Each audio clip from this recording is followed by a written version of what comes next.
Ensure that the equipment is prepared and check that the laryngoscope is working and the cuff on the tube inflates and deflates properly.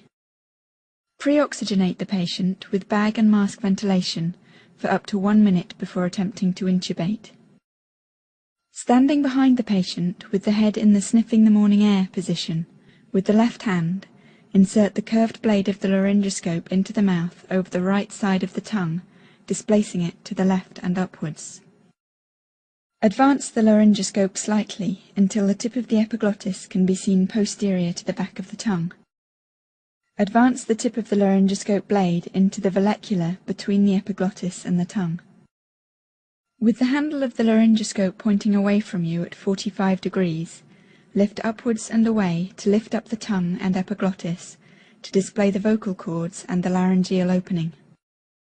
With the right hand, insert the endotracheal tube from the right-hand side of the mouth directly between the cords and into the trachea until the cuff passes through the cords. The markings on the tube at the incisors will show between 21 and 24 centimeters in the average-sized adult when the tube is in position. Remove the laryngoscope and inflate the cuff with approximately 15 mL of air to prevent air leaking during ventilation. Attach the tube to the bag and valve apparatus and ventilate the patient with the oxygen flow on 12 to 15 liters per minute. Confirm the position of the tube by auscultating over the apices of the lungs, the axillae and the stomach. If it is not in the correct position, deflate the cuff and remove the tube. Resort back to bag and mask ventilation and repeat the intubation process from the beginning. If the tube is in too far, the right lung will be ventilated only via the right main bronchus.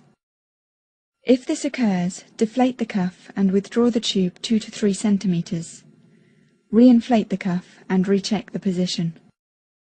When the tube is in the correct position, tie it in place with cotton tape and attach the tube to the ventilating apparatus and ventilate the patient.